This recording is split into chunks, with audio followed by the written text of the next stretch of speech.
Recording भी start कर चुका हूँ। So let's start today's topic. ये बेसिकली चैप्टर नंबर 9 जो कि फॉरेन एक्सचेंज रिजर्व पे था, उसी की कंटिन्यूशन है। और अब यहाँ से देखेंगे कि ये जो करेंसी एक्सचेंज रेट्स हैं ये डिसाइड कैसे होते हैं, ठीक है, and how they impact. Before that we have to understand the concept of purchasing power parity, और ट्रिपल पी आप उसको कह सकते हैं। कि ये परचेजिंग पावर पैरिटी जो है और एक्सचेंज रेट्स, ये कैसे दोनों मिलकर काम करते हैं। सर, अगर आप ट्रांसपोर्टेशन, लॉजिस्टिक्स, ड्यूटीज, टैरिफ्स, इन सारी चीज़ों को ज़ीरो कर दें हाइपोथेटिकली, और आपके पास पाकिस्तानी करेंसी में अगर 100 रुपये है, तो जो चीज़ आप 100 रुपये में पाकिस्तान में ख़रीद सकेंगे, क्या उसी ही वैल्यू की आप दूसरे मुल्क में भी चीज़ खरीद सकते हैं या नहीं? This is the concept of purchasing power parity. Database जो स्टडीज़ हैं, एम्पिरिकल कहते हैं, हिस्टोरिकली डेटाबेस पे जो स्टडीज़ कंडक्ट की गई हैं। Empirical testing of the purchasing power parity theory indicates that it is not completely accurate in estimating exchange rates in short run, but yes, it is effective to understand the rates of foreign exchange in long run. Short term में ये आपके लिए काम नहीं करती। अब आ जाइए फिशर इफेक्ट क्या है। फिशर इफेक्ट सिंपली पुट ये है कि आपके पास जो इंटरेस्ट रेट है कंट्री का, कंपनी का नहीं, मुल्क का, ठीक है। अभी आपने नोट किया होगा कि पिछले दिनों स्टेट बैंक ऑफ पाकिस्तान ने 12.3 या 14 13 पॉइंट समथिंग से उसको रिड्यूस करके 9% पे लेके आ गए। Huge dump. और उसका आपने इम्पैक्ट देखा होगा कि ऑल ऑफ अ सडन आपका जो पाकिस्तानी रुपया है वो 3 रुपये ज़्यादा बढ़ गया as compare to dollar. It means कि वो जो पाइलअप हुआ था या स्टॉक हुआ था विद दिस इंटेंशन कि जब ये थोड़ा सा और ऊपर जाएगा तो हम फिर इसको फ्लोट करेंगे, अब वो आहिस्ता आहिस्ता डी वैल्यू होना शुरू हो गया डॉलर आपका। तो पाकिस्तान मुल्क का जो नॉमिनल इंटरेस्ट रेट है that will be denominated by I. अब ये नॉमिनल रेट क्या होता है? Sum of required real rate of interest and the expected rate of inflation over the period for which the funds are to be lent। अगर government of Pakistan किसी दूसरे मुल्क को या कंपनी को कर्जा दे रही है तो उसके ऊपर जो उसने रेट रखा हुआ है, interest rate will be equal to R plus L. So if the real interest rate is the same everywhere, Pakistan में हो, किसी दूसरे मुल्क में हो, पंजाब में हो, सिंध में हो, अगर ये real rate of interest is same everywhere, any difference in interest rates between countries reflect different expectations about inflation rates। Inflation आपकी बढ़ेगी तब जब आपकी इकोनॉमी डेफिसिट में जाएगी, और डेफिसिट में जाने की दो वजूहात हो जाती हैं। जब आपका बजट डेफिसिट होता है, अगर तो बजट डेफिसिट आपका डेवलपमेंटल वर्क्स की वजह से है, क्या नया इंफ्रास्ट्रक्चर बन रहा है, रोड्स बन रही हैं, हॉस्पिटल्स बन रहे हैं, ये डेवलपमेंट में आता है। अगर तो इस वजह से है तो कुछ अर्से बाद आप रिकवर कर जाएंगे। लेकिन अगर आपका budget is deficit due to non developmental expenditure, जिसमें जी की सैलरीज रिवाइज हो रही हैं, प्रोजेक्ट्स रिवाइज हो रहे हैं, या फंडिंग अनड्यू दी जा रही है, तो उस सूरत में आपका जो है वो डैमेज करेगा। अब आ जाए ये जो इंटरनेशनल फिशर इफेक्ट है। अभी तो हमने पाकिस्तान के केस में बात की है ना कि I is equal to R plus L. अब आ जाए कि अगर इंटरनेशनली 2 करेंसीज में या 4 करेंसीज में या 200 प्लस करेंसीज में डील हो रही है, तो वो कैसे एक दूसरे को अंडरस्टैंड करते हैं कि किस करेंसी का क्या रेट होगा। International Fisher effect suggest that for any 2 countries the spot exchange rate should change in an equal amount. अब ये कुछ रेट्स आपको बताए थे, फॉरवर्ड एक्सचेंज रेट था, स्पॉट एक्सचेंज रेट था और करेंसी स्वैप था। स्पॉट है कि आज इस वक्त 20 अप्रैल 11:15 बजे क्या रेट है पाकिस्तानी रुपए का इंगेंस्ट डॉलर इंगेंस्ट यूरो। ठीक है, तो ये स्पॉट हमने फिक्स कर लिया। इसके अंदर rate should change in an equal amount but in the opposite direction to the difference in nominal interest rates between the two countries.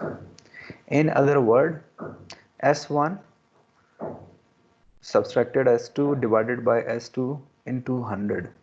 एक तरफ वो करेंसी ले रहा है डॉलर और एक तरफ ले रहा है चाइनीज येन, सॉरी जापानीज येन, ठीक है।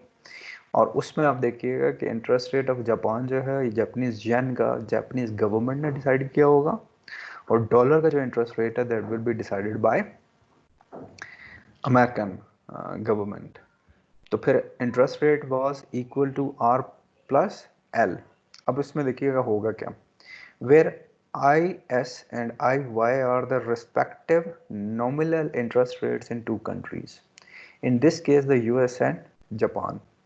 S1 is the spot exchange rate at the beginning of the period and S2 is the spot exchange rate at the end of the period.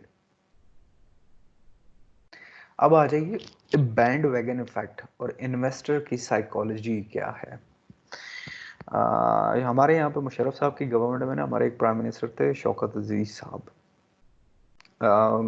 उन्होंने क्या किया कि ये जब लाल मस्जिद का वाक़या होने वाला था तो उन्होंने एक स्टेटमेंट दे दी, और उनकी स्टेटमेंट की वजह से अगले दिन हमारी जो पाकिस्तान, उस वक्त पाकिस्तान स्टॉक एक्सचेंज नहीं हुआ करती थी, कराची स्टॉक एक्सचेंज सबसे बड़ी थी। तो लिटरली लोगों के मिलियंस नहीं बिलियंस की इन्वेस्टमेंट डूब गई थी, ठीक है।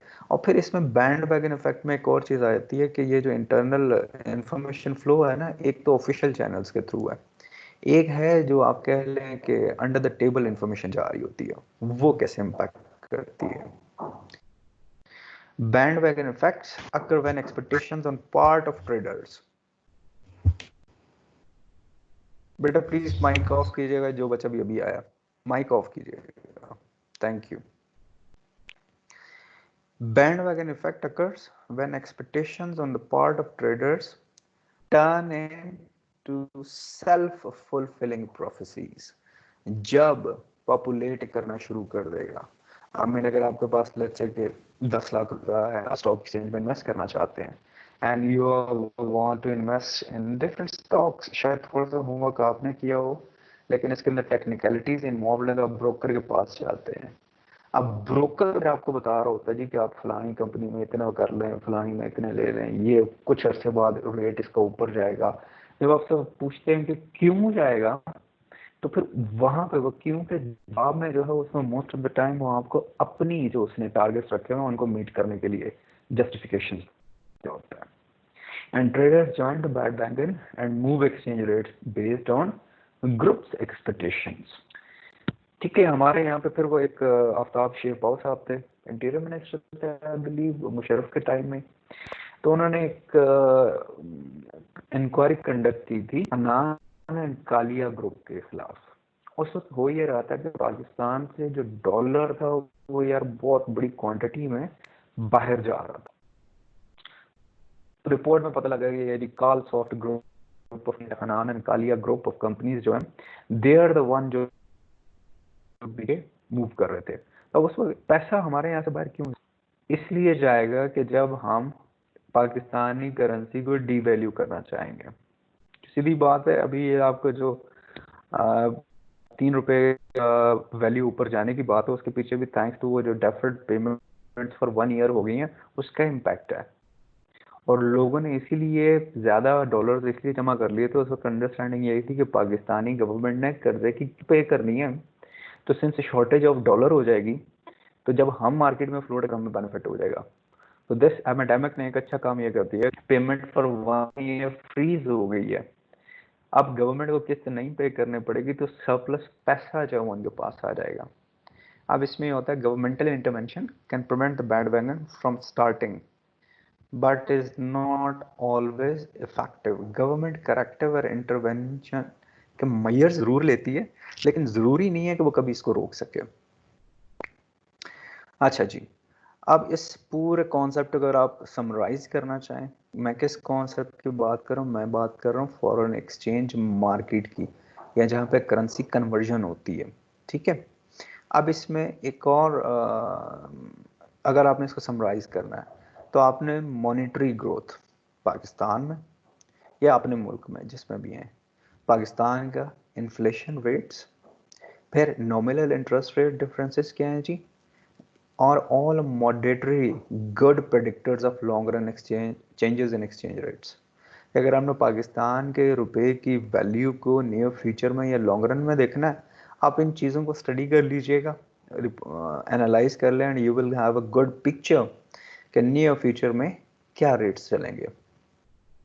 लेकिन ये सारे के सारे इंडिकेटर्स बहुत बुरे हैं if you want to study कि शॉर्ट रन में पाकिस्तान की करेंसी की वैल्यू क्या होगी, उसके लिए ये फैक्टर नहीं है।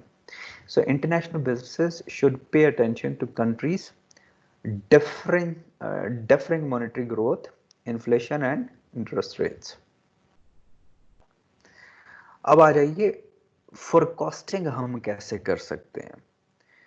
पिछले उसने एलिमेंट्स गिनाए ना आपके पास, और उसकी बेस पे कह रहा था कि लॉन्ग रन में तो आप कर सकते हैं लेकिन शॉर्ट टर्म में वो इफेक्टिव नहीं है। सो इफ अगर आप करना चाह रहे हैं फोरकास्टिंग कि नियर फ्यूचर में 6 महीने में, साल में, 3 महीने में, समाई में क्या रेट होगा, क्या वैल्यू होगी, तो उसके लिए सर अब दो स्कूल्स हैं। स्कूल्स कहते हैं फिलोसफी को, थ्योरी को, कॉन्सेप्ट को, अल्टरनेटिव नाम इस्तेमाल होते हैं। तो एक उसमें एफिशिएंट मार्केट है और दूसरी इनएफिशिएंट मार्केट है। अब आ जाइए जो एफिशिएंट मार्केट है, वो कहती है forward exchange rates are the best predictor of future spot exchange rates. इसमें होता है क्या, investing in forecasting services is a waste of money. ये एक फिलॉसफी है, एक ग्रुप ऑफ इन्वेस्टर या ब्रोकर जो उनका मानना ही है कि आपको फोरकास्टिंग में पैसा नहीं इन्वेस्ट करना चाहिए कि यार 6 महीने में, 3 महीने में, साल बाद XYZ करेंसी की क्या वैल्यू होगी, ये टोटल वेस्टेज ऑफ मनी है। आप सिंपली इतला कर लें कि फॉरवर्ड एक्सचेंज रेट जो चल रहा है उसको आप स्टडी कर लें, उसको अपडेट कर लें, तो वो आपका फ्यूचर एक्सचेंज रेट्स को डिफाइन कर देगा। On the other hand side जो इनएफिशिएंट मार्केट स्कूल को फॉलोअर्स हैं, बिलीवर्स हैं, उनका कहना यह है कि कंपनीज को ज़रूर इन्वेस्ट करना चाहिए पैसा फॉर फोरकास्टिंग सर्विसेज। क्यों करना चाहिए? Forward rates are not the best predictor of future spot rates. इस वजह से लोगों को, कंपनीज को फोरकास्टिंग सर्विसेज हायर करने के लिए या डेवलप करने के लिए पैसा ज़रूर इन्वेस्ट करना चाहिए। अब आइए फर्दर डिटेल में देख लेते हैं। एफिशिएंट मार्केट क्या है? One in which prices reflect all available information. किस चीज की प्राइसेस? करेंसी की। कि अगर मैंने, आपने देखा होगा ये आते हैं आपके पास, आई एम श्योर हम लोगों में से करेंसी हम लोगों ने सबने कन्वर्ट कराई होगी, बाइंग एंड सेलिंग रेट्स आ रहे होते हैं। तो एक क्वेश्चन आता है कि यार ये डिसाइड कौन कर रहा होता है कि यार आई डॉलर के अगेंस्ट पाकिस्तानी रुपए की ये वैल्यू रहेगी अगर आपने खरीदना है, और अगर आपने बेचना है तो इस कीमत पे आप बेचेंगे। सर ये डिमांड जो है ना, ये डिसाइड कर रही होती है। और इसमें फिर वो चीज़ आ जाती है एडम स्मिथ की, वही वेल्थ ऑफ नेशंस में जो उसने बात की थी, invisible hand. Invisible hand basically आपका सप्लाई एंड डिमांड है, और कोई चीज़ नहीं है उसमें। अब आ जाइए कि कौन, if the foreign exchange market is efficient, forward exchange rates should be conditioned है, जरूरी नहीं है कि ऐसा ही हो, should be unbiased predictor of future spot rates. Most empirical tests confirm the efficient market hypothesis, suggesting that companies should not waste their money on forecasting services. But some recent studies have challenged this theory। वो जो inefficient वाला पुराना था ना कि आप investment ना करें फोरकास्टिंग सर्विसेज में, अब यहाँ पे वो कह रहे हैं कि रिसेंट जो डेवलपमेंट्स या स्टडीज कंडक्ट हुई उसने शो किया कि वो उनका कॉन्सेप्ट गलत है। So we should invest in forecasting services. अब आजिए दूसरा जो स्कूल है, inefficient market is one which price does not reflect all available sorry information. Sir, ये बात मुझे समझ नहीं आई, काइंडली दोबारा बताइएगा। कौन सी बेटे, कौन सी? सर यही इनएफिशिएंट मार्केट स्कूल को उन्होंने कहा कि ये ठीक है, बेटे मतलब। ये कह रहे, देखें जो एफिशिएंट मार्केट है ना यार, वो आपकी कह रही है कि आपको फोरकास्टिंग सर्विसेज में इन्वेस्ट नहीं करना चाहिए, ठीक है। इनएफिशिएंट कह रही है कि आपको इन्वेस्ट करना चाहिए। ये करना दो चीजें चाहिए। क्लियर होगी, ये दो जी चीजें क्लियर होगी, ओके। अब आज एफिशिएंट मार्केट वालों का कहना क्या था कि आपको इन्वेस्टमेंट नहीं करनी चाहिए, राइट। अब जी इसमें जो डाटा, ये पुराना हिस्टोरिकल इंफॉर्मेशन है, वो उसने शो की है, एम्पेरिकल एविडेंस ने दिखाया है, स्टडीज जो कंडक्ट हुई, कि ये जो कॉन्सेप्ट है ना एफिशिएंट मार्केट का, कि आपको प्रोडिक्शन सर्विसेज में नहीं इन्वेस्टमेंट करना चाहिए, ये गलत है। और जी लोगों को पैसा जरूर इन्वेस्ट करना चाहिए, फर्म्स को, जो फाइनेंशियल इंस्टीट्यूट्स हैं उनको, कि फ्यूचर को प्रिडिक्ट करना है तो आपको वो एनालिसिस सर्विसेज में पैसा जरूर इन्वेस्टमेंट करना चाहिए। ये एफिशिएंट मार्केट वालों का। यहाँ तक क्लियर हो? जी। अब आगे चलो। इनएफिशिएंट मार्केट स्कूल वाले पे ठीक हुआ ना? हाँ बेटे, वही है ना, इनएफिशिएंट वालों को यही कहना है ना। देखो बात सारी कहाँ पे आकर रुक रही है, वो कह रहे हैं जी कि जो प्राइस है ना करेंसी की, वो डिक्टेट करती है। एक कहता है कि वो बिल्कुल ठीक है, प्राइस अगर आपको बता देती है तो आपको जरूरत नहीं है इन्वेस्ट करें आप फॉर कॉस्टिंग में। जो दूसरे हैं वो कहते हैं नहीं नहीं जी, प्राइस नहीं बताती सारी information, so you have to invest in forecasting services. आगे चलो। एक्चुअली पॉइंट पॉइंट यहाँ पे जो है फंस रहा है कि अगर तो वो इनएफिशिएंट ठीक हो जाता है देन उसको हाँ इनएफिशिएंट क्यों कह रहे हैं? बेटा, इनएफिशिएंट इसलिए है ना, नीचे देखो ना।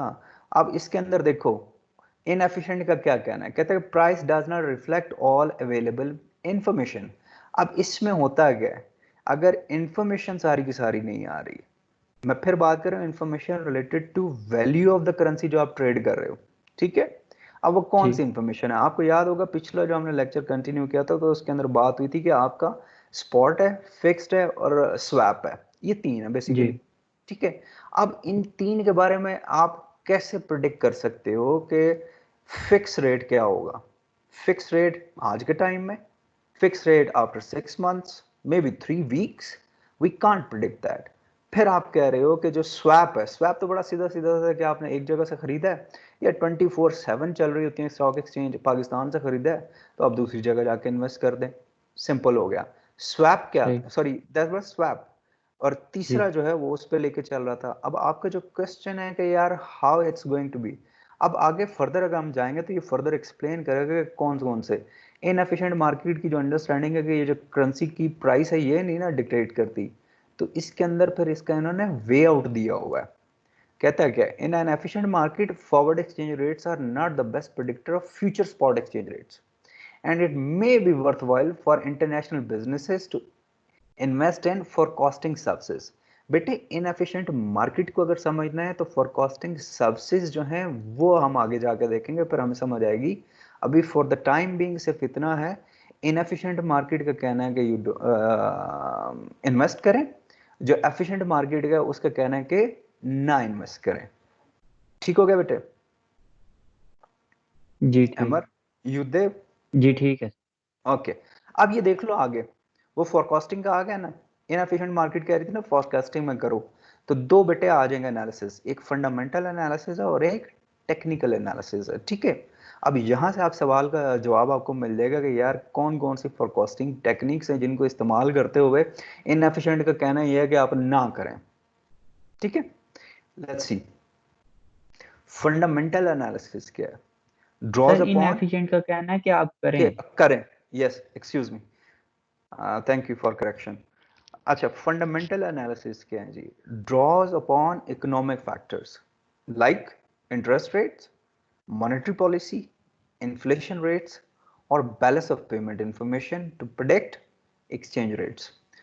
टेक्निकल एनालिसिस क्या है, focuses on trends and believe that past trends and waves are reasonable. देखें इसने भी ये नहीं कहा कि 100% है, अगर रीजनेबल कह रहा है कि उसके अंदर भी मार्जिन हो सकता है कि शायद जो हम प्रिडिक्शन करने जा रहे हैं वो ठीक ना हो, या जो हम स्टडीज करने जा रहे हैं वो थोड़ा सा जो टारगेट है उससे हटके हमें इंफॉर्मेशन मिले, ठीक है। Reasonable predictor of future trends and waves. बेटा 3 महीने पहले तक, जब तक ये प्रॉब्लम चाइना में थी, ये वायरस की, तो no one knew, everyone was okay, perfectly चल रहा था, क्योंकि इशू एक मुल्क में था। आज बेटे आपका फरवरी 26 में आपका मुल्क बंद हुआ था और आज भी बंद है, आज अल्लाह खैर करे 20 अप्रैल है, इसके अंदर आप देखोगे कितना ज्यादा। तो अब आप अगर कहो कि ये मैन मेड प्रॉब्लम्स है, नहीं, एक नेचुरल प्रॉब्लम या फिनोमेना आया है लेकिन उसको ह्यूमैनिटी डील कर रही है। तो इसके अंदर क्या आप प्रिडिक्ट कर सकते हैं कि आपकी मॉनेटरी पॉलिसी स्टेबल रहेगी या नहीं? भाई देखो, जितने ऑटोमोबाइल मैन्युफैक्चरर्स हैं, इनकी एक वेबसाइट है एसोसिएशन की, इसके ऊपर जाके बेटा आप जरा देख लेंगे गाड़ियों के रेट्स कहाँ गिर रहे हैं। इंडस मोटर वालों ने वो नोटिस निकाल दिया जी कि जो वो लोग जिन्होंने इनवॉइस फुल पेमेंट कर दी है उनकी तो गाड़ी आ जाएगी, वरना we have to revise the rates. लेकिन हम डिलीवर इस वजह से नहीं कर सक रहे कि ये जो लॉकडाउन है, जब ये लॉकडाउन हटेगा तब आपको डिलीवरी मिलेगी।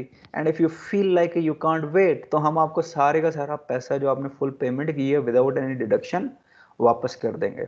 बात छोटी कर रहा हूँ कि कुछ ऐसे अनफोर्सीनेबल फैक्टर्स जरूर इंक्लूड हो जाते हैं कि वो फिर आपकी सारी स्टडी को दोबारा से असेस करना पड़ता है। ये ओपेक का बेटा मसला चल रहा था, तो अब वो जो डील हुई है सऊदी अरब और रशिया में, that is 6.8 million barrels per day reduction करेंगे वो आउटपुट में। इट मींस क्यों, उनकी स्टडीज दिखा रही हैं कि आगे जो है इसकी कंजम्पशन नहीं होगी। वो सीधी बात है, इकोनॉमी आप देखेंगे ओवरऑल, अभी तो अल्लाह खैर करे किसी तरह हम इस प्रॉब्लम में से बाहर निकल आए, और उसके बाद आप देखेंगे कि इकोनॉमिक इम्पैक्ट कितना सवेर आएगा ऑल ओवर द वर्ल्ड। एक आपका इकोनॉमिक क्रंच आया था 2009 में, और वो इतना सवेर नहीं था। इसके आफ्टर शॉक्स हम 2 3 4 साल तक बर्दाश्त करते रहेंगे। अब आ जाइए करेंसी कन्वर्टेबिलिटी क्या है।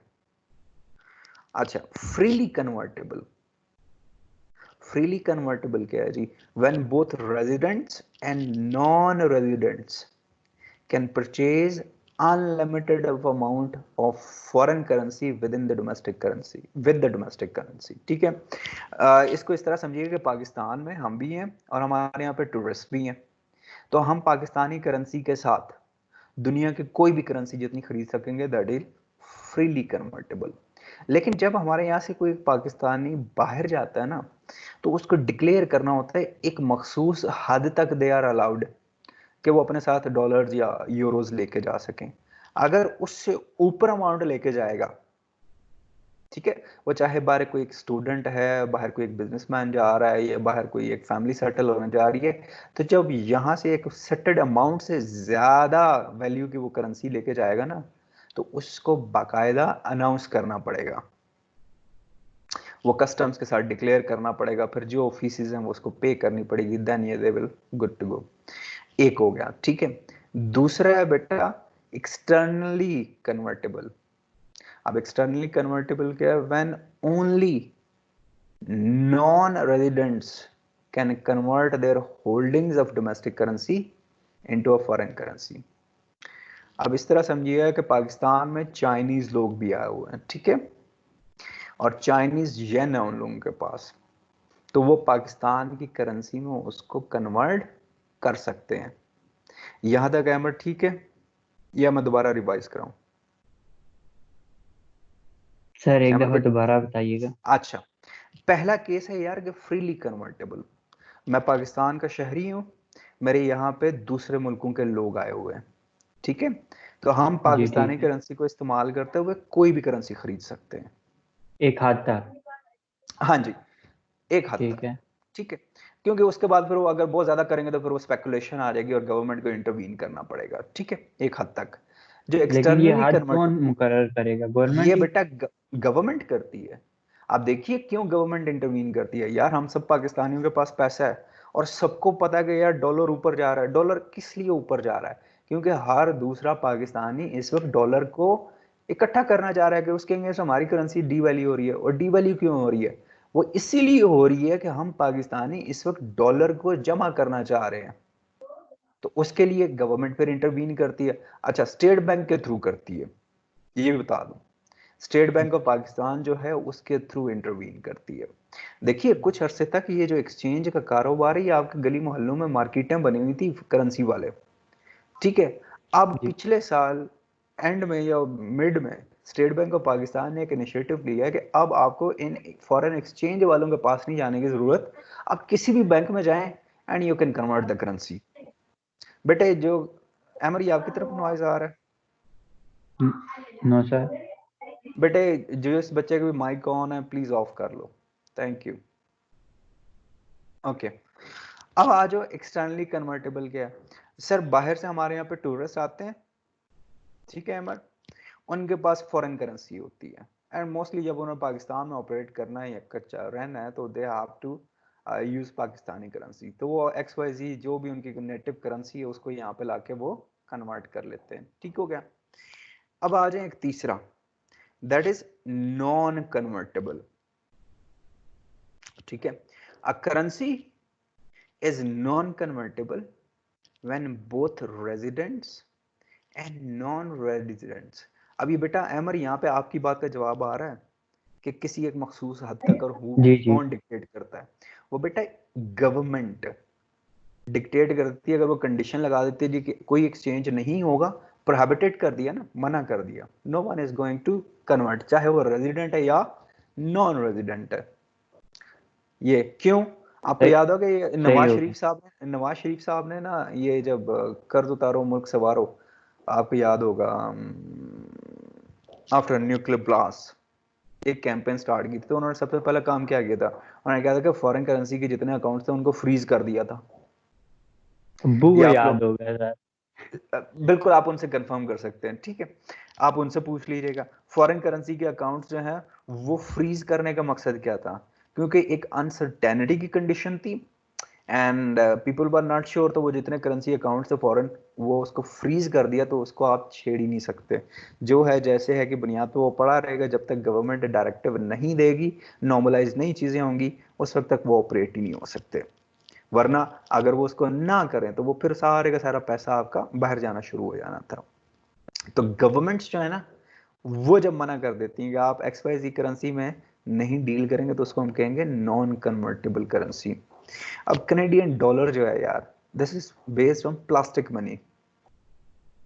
आई हैड सम विद मी, और मैं गया कन्वर्ट करने, तो वो बंदा जो है वो मुझे कह रहा है कि दो सूरतें हैं, जो एक्सचेंज रेट चल रहा है उस पर मैं आपको 5% कट लगा के दूंगा। मैंने पूछा क्यों, व्हाट इज द जस्टिफिकेशन? उसने कहा जी कि ये आपके पास जो नोट है ये पुराने हैं कैनेडियन डॉलर के, अब जो मार्केट में ऑफिशियली लॉन्च हुए हैं वो नए हैं। अच्छा दूसरा वे आउट क्या है? आप यूं करेंगे जिन्होंने आपसे लिए हैं आप वापस कनाडा भेजें, वो वहां पे ट्रांसफर करेंगे, कन्वर्ट करेंगे नए में, आपके पास आ जाए, मेरे पास लेके आ जाएगा और मैं फिर आपको दे दूंगा। That was total bluff. जो नोट है वो ऐसा कभी भी नहीं होता कि यकदम वो खत्म हो जाए, सर्कुलेट होता है। हमारे यहाँ पे भी करेंसी है, नई लॉन्च होती है, तो इट डजंट मीन कि पुराना जो है denomination all of a sudden वो खत्म हो जाता है, उसके लिए टाइम दिया जाता है। तो that was totally bluff anyway, that एक साइड नोट्स पे आ गया। तो आई होप अब आपको तीनों क्लियर होगी कि फ्रीली कन्वर्टेबल क्या है, एक्सटर्नली कन्वर्टेबल क्या है, और नॉन कन्वर्टेबल क्या है। अच्छा जी, जी sir. Excuse me, excuse me, ये अभी मैं आपसे बात कर रहा था ना कि पैसा बाहर जाता, तो यहाँ पे आ गया capital flight. The main reason to limit convertibility, मैंने आपसे कहा था कि जब भी कोई पाकिस्तानी बाहर जाएगा एक लिमिट है, उस लिमिट से नीचे वो डॉलर, पाउंड्स, दिरहम्स अपने साथ लेके जा सकता है। अगर उससे ज्यादा वो लेके जाएगा तो उसके चैनल्स मुख्तलिफ हो जाएंगे, वो फिर बैंक अकाउंट के थ्रू होगा या जैसे भी एक प्रोसेस है। तो वो लिमिट लगाने की वजह क्या है? ताकि सारे का सारा पैसा यार बाहर ना चला जाए। If you can recall that mister 10%, excuse me, ex president जो हमारे हैं, वो एक मॉडल पकड़ी गई थी, कुछ नहीं था, सिर्फ $5 लाख उन्होंने एक बैग में डाले हुए थे, वो लेके जा रही थी $5 लाख। जिस पे वो बंदे ने जिसने पकड़ा था दूसरे दिन वो भी मार गया, और फिर केस चलते चलते आफ्टर दैट शी लेफ्ट। तो सिर्फ एक बात समझाना चाह रहा हूँ, ठीक है। Prevent capital flight when residents and non residents rush to convert their holdings of domestic currency into a foreign currency. आज कोई एक अफवाह चल जाए, आज कोई एक अफवाह चल जाए, फैक्ट रूमर मिल कोई अफवाह चला दे कि जी कुछ अरसे में ये हालात होने जा रहे, तो हम क्या करेंगे? जितने हमारे पास पैसे हम जाएंगे कन्वर्ट करेंगे। यार सीधी बात है, मैं हम लोग डे टू डे यूजर्स जो हैं इस्तेमाल के लिए करते हैं, लेकिन कुछ लोग हैं जो विद दिस अंडरस्टैंडिंग बाकायदा इसको बिजनेस समझते हैं, तो वो करेंसीज को ग्रैब करने की कोशिश करते हैं जो ज्यादा मॉनेटरी वैल्यू रखती हैं। अब आ जाइए नीचे, in the case of a non convertible currency, अगर गवर्नमेंट ऑफ पाकिस्तान ने आगे डिक्लेयर कर दिया है कि हमारे यहाँ पर कोई कन्वर्टेबल नहीं होगा, तो क्या फर्म्स बिजनेस करना छोड़ देंगी? नो। फिर फर्म्स क्या करेंगी? Firms may turn into counter trade. Counter trade क्या है? Barter are agreements by which goods and services can be traded for other goods and services to facilitate international trade. फिर currency जो है वो side पे हो जाएगी और सीधा सीधा वो जो ट्रेडिशनल बार्टर सिस्टम था ना, वो इंप्लीमेंट हो जाएगा। अच्छा, अब इसके अंदर प्रॉब्लम यह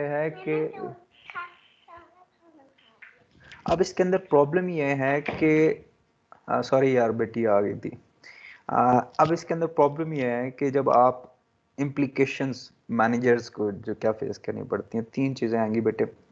Firms must understand the influence of exchange rates on the profitability of trade and investment deals. Risk can be divided into three factors. एक transaction है, एक translation है और एक economic है। Let's see one by one. Transaction exposure क्या है? The extent to which the income from individual transaction is affected by fluctuation in foreign exchange value. एमर इसको अगर समझना तो इस तरह समझिए कि लेट्स से कि हमारी एक कंपनी है जो ऑटोमोबाइल में डील करती है और हम एक्सपोर्ट करते हैं। एक ऑर्डर कोई 10 गाड़ियों का या 50 गाड़ियों का एक मुल्क से आया है, 100 का दूसरे से आ गया, और ये महीने महीने के गैप से आ रहे हैं और हम डील कर रहे हैं डॉलर्स के साथ। सीधी बात, हमारे पास डॉलर आएगा। अब होता यह है कि 100 गाड़ियों का जो ऑर्डर था महीने पहले, वो जब फाइनलाइज हुआ तो value of dollar was something different as compared to वो जो 100 गाड़ियों का महीने बाद ऑर्डर फाइनल हुआ है, उसकी जो प्राइस टैग है वो कुछ और होगी। अब जब डॉलर फ्लक्चुएट करेगा या ऊपर जाएगा तो मेरे लिए विन विन सिचुएशन है, लेकिन फॉर गॉड फॉरबिड्स अगर डॉलर डी वैल्यू होना शुरू हो जाता है, तो फिर मैं उस वक्त ये नहीं रिक्वेस्ट कर सकता जी कि सिंस हमने ऑर्डर अब महीने बाद किया है तो आपकी जो वैल्यू रखी थी आप उसको दोबारा से रिवाइज करें। रिवाइज नहीं कर सकते, जो फिक्स्ड हो गया वो फिक्स्ड हो गया। तो ये ट्रांजैक्शन होगा। एक कंपनी है वो सिर्फ एक ऑर्डर नहीं कर रही, वो पैरेलल डिफरेंट डेस्टिनेशंस पे डिफरेंट टाइम फ्रेम्स पे ऑर्डर्स को ट्रांजैक्शन कर रही है। तो वो पैसा आना है, अब वो एक करेंसी जो है कभी डीवैल्यू हो जाएगी तो नुकसान है, जब वो ज्यादा वैल्यू पकड़ लेगी तो हमें बैठे बिठाए फायदा होना शुरू हो जाएगा। अब ये ट्रांजैक्शन एक्सपोजर जो है can lead to a real monetary loss. अब आ जाइए ट्रांसलेशन एक्सपोजर क्या है? Impact of currency exchange rates on the reported financial statement of a company. अब सर फाइनेंशियल स्टेटमेंट्स आपकी क्वार्टरली भी बनती हैं और बाय ईयरली भी बनती हैं। बाय ईयरली साल में भी 2 बार बनती है, सेमाई भी बनती है, और फिर फाइनल ईयर पे फाइनेंशियल ईयर के क्लोजर पे भी बनती है। तो अब ये है ट्रांसलेशनल एक्सपोजर कि ये जो करेंसी एक्सचेंज रेट्स फ्लक्चुएट कर रहे हैं, ये आपकी फाइनेंशियल स्टेटमेंट भी आएगी, उसके अंदर भी इम्पैक्ट आएगा। कैसे? Deals with the present measurement of past events. Sir आपने जब फाइनेंशियल स्टेटमेंट डेवलप करनी है साल की, तो आप पिछले साल की बेस पे चलेंगे। तो पिछले साल हो सकता है आपके डॉलर की या पाकिस्तानी रुपए की या चाइनीज येन की या सॉरी जापानीज येन की या कनेडियन डॉलर की साल पहले क्या वैल्यू थी, आप उसको रिपोर्ट करने जा रहे हो, तो हो सकता है आपको लॉस शो करना पड़े। Gains and losses from translation exposure are reflected only on paper. अब आ जाइए इकोनॉमिक एक्सपोजर क्या? Sir paper as a money? नहीं, वो जो डॉक्यूमेंट आप कह रहे हो बेटा, जो फाइनेंशियल स्टेटमेंट बना रहे हो ना, फाइनेंशियल स्टेटमेंट क्या है? आपकी एक साल की पिक्चर है ना पूरी की पूरी, कि वे वी स्टैंड, क्या हमने किया। Got it? Yes. Okay. Third जो है बेटा, that is economic exposure, the extent to which a firm's future international earning power is affected by changes in exchange rate. Firms future international earning, sir अब इसमें ये होता है कि जब दो फर्म्स ट्रेड करती है ना, तो ये 100% कैश रिसीट पे नहीं कर रही होती, ये क्रेडिट पे भी कर रही होती हैं। आप लोगों का अगर फाइनेंस का एक्सपोजर होगा डेफिनेटली, तो यू विल अंडरस्टैंड मैं क्या बात कर रहा हूँ। क्रेडिट या डेफर्ड पेमेंट्स पे भी करती हैं, राइट। तो ये इस सूरत में इकोनॉमिक एक्सपोजर में क्या होगा, a firm's future international earning power is affected by changes in exchange rate, concerned with the long term effect of changes in exchange rate on future prices, future sales and costs। तो sir वो जब आप credit दे रहे हैं उसको कि आप 10% अभी पे कर दें, 30% ये बाकी रिमेनिंग अमाउंट महीने बाद या हफ्ते बाद या 2 महीने बाद हमें पे कर, तो यू आर नॉट श्योर कि 2 हफ्ते बाद क्या जो करेंसी है वो कैसे बिहेव करेगी। या अगर आपने इन्वेंट्री खरीदनी है, मटेरियल्स खरीदने हैं, तो उसकी जो प्राइस आपने पे करनी है, आपने भी क्रेडिट पे खरीदी है तो महीने बाद आप क्या पे करते हो, 2 हफ्ते बाद क्या पे करते हो। या अगर आपने सेल्स भेजनी है, चीजें बेचनी है, तो वो क्या होगा। और फिर कॉस्ट ऑफ मैन्युफैक्चरिंग जो है, ये सारे का सारा इकोनॉमिक एक्सपोजर में आएगा। अब आ जाता है कि ये जो ट्रांसलेशन एंड ट्रांजैक्शन एक्सपोजर्स थे, आप इसको कैसे कम कर सकते हो। ठीक है, उसके लिए आप बाय फॉरवर्ड कर सकते हो, या आगे बताएगा क्या है, तीनों बताएगा। बाय फॉरवर्ड कर सकते हो, स्वैप्स कर सकते हो, लीड एंड लैग कर सकते हो। ठीक हो गया बेटा। बाय फॉरवर्ड क्या है, नियर फ्यूचर में हम खरीद लेंगे। स्वैप क्या है, करेंसीज को स्वैप कर लेंगे। ये दो ममालिक हैं, दो कंट्रीज हैं, दो कंपनीज हैं, वो कहते हैं जी कि हम जो लीडिंग पेगिंग करेंसी है, pegging currency is dollar currency. ये अगले चैप्टर में बताएगा कि ये जो डॉलर की वैल्यू है ये कैसे डिसाइड हो रही होती है। ये शायद हम पहले इस पर बात कर चुके हों, आई एम नॉट श्योर। अगर हम कर चुके हैं तो मुझे बताइएगा कि पेगिंग करेंसी का कॉन्सेप्ट मैंने क्या एमआर आप लोगों को बताया है या नहीं। सर मुझे तो याद नहीं है कि ओके आपने बताया। मैं थोड़ा सा स्नैपशॉट यहाँ पर दे देता हूँ, पिगेड करेंसी क्या है। ठीक है, और अगला ये चैप्टर जो होगा उसके अंदर ये डेफिनेटली इसको डिस्कस करेगा। Sir pegged currency is reference currency. ठीक है, और रेफरेंस करेंसी इज है जिसकी वैल्यू के अगेंस्ट बाकी सारी करेंसीज की वैल्यू डिटरमिन होती है। यार अगर मेरी एक बहुत क्रूड एग्जांपल तुम लोग तो अंडरस्टैंडिंग के लिए समझो ना, इफ यू अलाउ, तो सर आप लोगों में से बचपन में कितना लोगों ने ये वो गेम होती है बांदर किला खेली है, कितना लोगों ने खेली है, राइट। एमर कभी खेली है। लड़कों ने खेली होगी। हाँ ऑफ जी कोर्स खेली यार, है। अंडरस्टूड है। हाँ तो उसमें क्या वो जो पेग है, पेगेड है, उसके आगे रस्सी है, तो उसी के आप इर्द गिर्द घूम रहे होते हो, तो वो एक रेफरेंस पॉइंट बन जाता है। ठीक है, एक्सक्यूज माय दिस जी लैंग्वेज, लेकिन ये आपको समझाने के लिए शायद इससे अच्छा कोई उसको मैं ना रिलेट कर सकूं। तो पिगेड करेंसी का कॉन्सेप्ट क्या है, और फिर करेंसी में यह आ जाता है कि कभी आइए आपके पास अब पेपर करेंसी है बेटे, और जिस चीज की तरफ शायद दुनिया ने 5-10 साल बाद जाना था सर, हम बहुत जल्दी उसकी तरफ जाएंगे, आप भी देखेंगे। That is digital currency. जब मैं डिजिटल करेंसी कहता हूं तो इट मींस कि आपके पास ये जो पेपर है ये भी खत्म हो जाएगा, सिर्फ numbers in and number outs, numbers की गेम हो जाएगी। तो ये खैर हिस्टोरिकली है। अभी यहाँ पे लोग जो स्वैप्स की जो बात कर रहे थे, लीड एंड लैग पेबल्स क्या है जी, एंड रिसीवेबल्स। अब लीड क्या है, paying suppliers and collecting payments from customers early और लेट। मैं रिपीट कर रहा हूं, paying suppliers and collecting payments from customers early or late depending on expected exchange rate movements।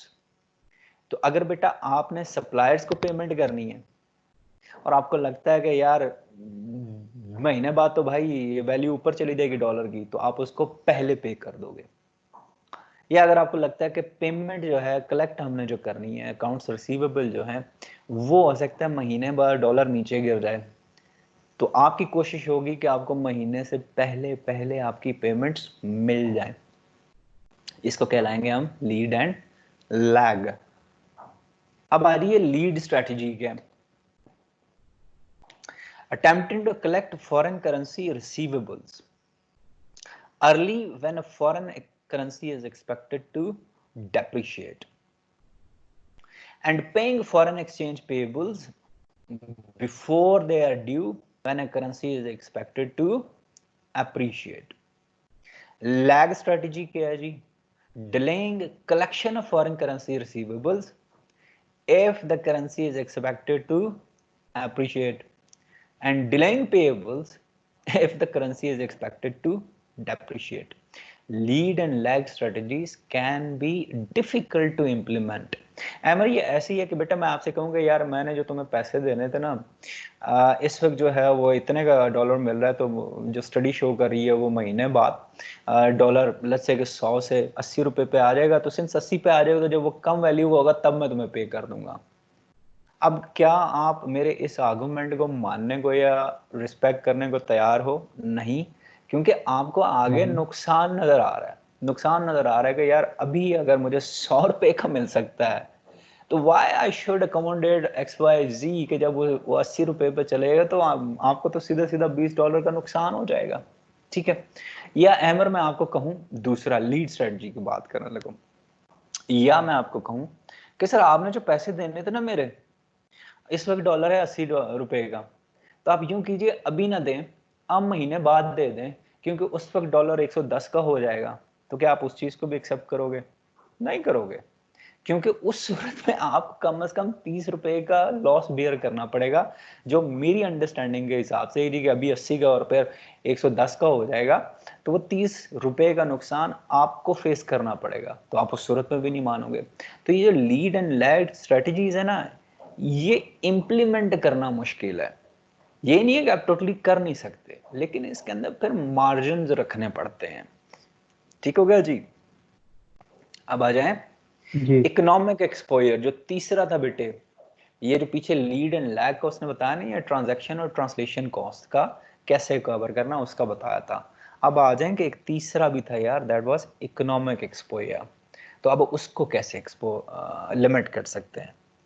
To reduce economic exposure, firms need to distribute productive assets to various locations.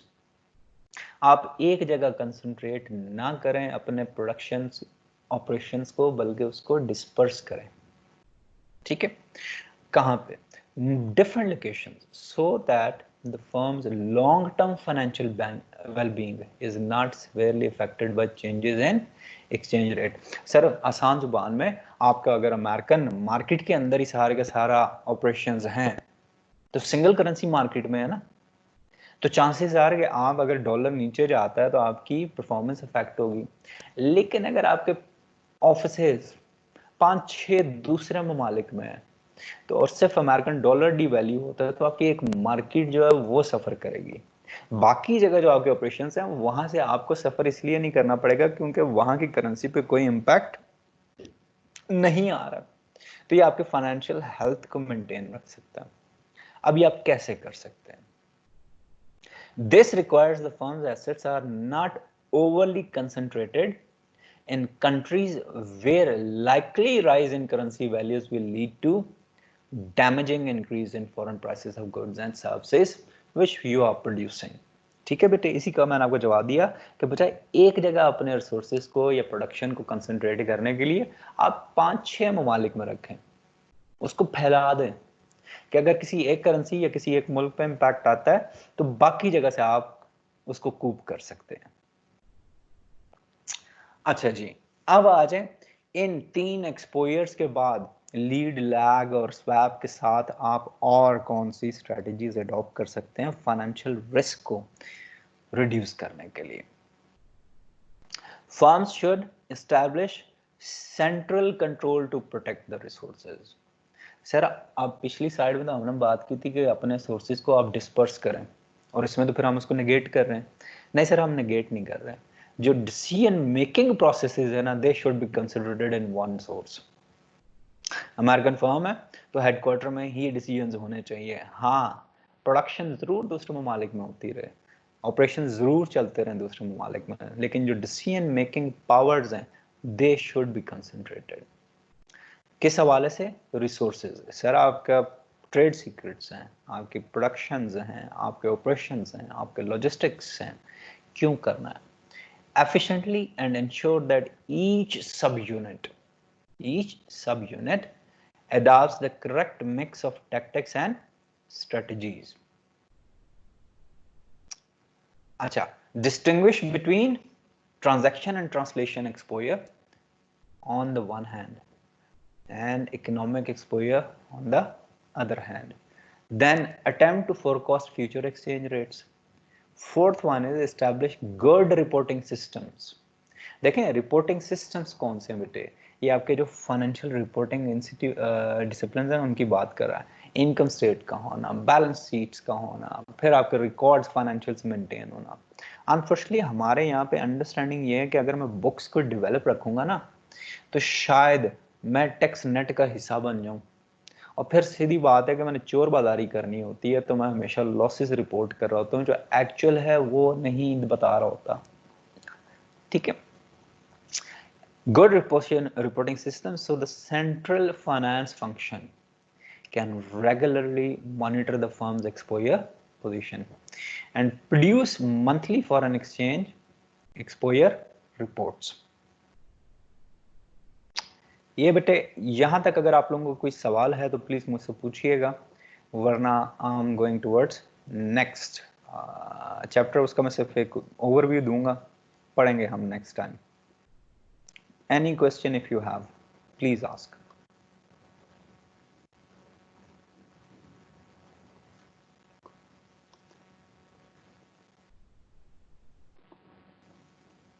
Sir accounting exposure के बारे में हमने जिक्र किया। बेटा मैंने बताया ना कि वो जो कह रहे हैं कि फाइनेंशियल रिपोर्टिंग सिस्टम्स, तो बेटा फाइनेंशियल इंस्ट्रूमेंट्स कौन से हैं? एक कंपनी ने अगर रिपोर्ट करना है तो वो क्या रिपोर्ट कर रहा होता है? इनकम स्टेटमेंट है, बैलेंस शीट है, ये टूल्स है ना। अब इसमें होता ये है कि पाकिस्तान की हद तक ये टैक्स नेट से बचने के लिए, एफबीआर से बचने के लिए हम लोग बेटा जो रिपोर्ट कर रहे होते हैं वो एक्चुअल नहीं होती हैं, वो डॉक्टर्ड होती हैं। एंड मोस्टली आप देखोगे कि अगर हम ज्यादा लॉस में नहीं जा रहा तो जीरो पे आ रहे हैं, मतलब ना कोई प्रॉफिट है ना लॉस है, 10 या 5% का मार्जिन, तो वो टैक्स अविजन की करने के लिए जो हम पब्लिक इंफॉर्मेशन कर रहे होते हैं उसके अंदर आपको आता है बिल्कुल ये। हम देखिए कि बैलेंस शीट के अंदर बाकायदा एक हेड है ओवरहेड्स का होता है। आप लोग जो फाइनेंस वाले मुझसे ज्यादा बेहतर समझ सकते हो इस चीज को। ओवरहेड्स का एक सेक्शन होता है कोई, कभी आपने गौर किया कि वो ओवरहेड का सेक्शन इतना ज्यादा क्यों होता है? क्योंकि वो एक किस्म का लीगल कवर है कि यार हमने जो ब्राइब्स देनी है, जो पार्टी फंडिंग करनी है, या जो हमने अंडर द टेबल फाइनेंसिंग करनी है, वो सारे का सारा हम उठा के उसे एक कैटेगरी में डाल देते हैं। You are getting it? तो वो जो डॉक्यूमेंट है ना उसके ऊपर हम रिपोर्ट क्या कर रहे होते हैं। अच्छा ओके ठीक है बेटे, एमर यू आर सेटिस्फाइड? जी सर ठीक है। ओके ओके बेटा। आया जनाब, बिस्मिल्लाहिर्रहमानिर्रहीम। पिछले में हमने बात की थी, पिछले चैप्टर में जो अभी हमने कंक्लूड किया दैट वाज कि आपका फॉरेन एक्सचेंज रेट कैसे काम करता है। ठीक है, और ये जो अगला है जो मैं आपसे बात कर रहा था ये है बेसिकली कि आपका रुपया जो है उसकी वैल्यू कैसे डिटरमिन होती है। ठीक है, या इंटरनेशनल मॉनेटरी सिस्टम जो है वो कैसे काम करता है। तो वो क्या है जी? System refer to the institutional agreements, institutional that govern exchange rate. तो ये पिछले ही चैप्टर को अब आगे लेके आ रहा है। ठीक है, recall the foreign exchange market is the primary institute for determining exchange rate. जैसे फॉरेन एक्सचेंज मार्केट है वो डिटरमाइन करती है ना कि करेंसी का रेट्स क्या होंगे, अब वैसे ही इंस्टीट्यूशनल एग्रीमेंट्स अगर आपके हो जाएंगे बेटे, कौन कौन से इंस्टीट्यूशनल? पाकिस्तान में फाइनेंशियल इंस्टीट्यूशन जो लेंडिंग के हैं, बैंक्स हैं, प्राइवेट एंटिटीज हैं, पब्लिक एंटिटीज हैं, जब तक ये एमओयूज नहीं करते, एग्रीमेंट्स पर नहीं आते, तो आपका पाकिस्तान का मॉनेटरी सिस्टम ना डेवलप हो सकता है ना फ्लरिश हो सकता है। ठीक हो क्या? तो जब इंटरनेशनल की बात करेंगे तो ग्लोबल लेवल पे हम जाएंगे। Okay, I will just stop here and दो नेक्स्ट टाइम इंशाल्लाह मैं यहाँ से कंटिन्यू करूँगा।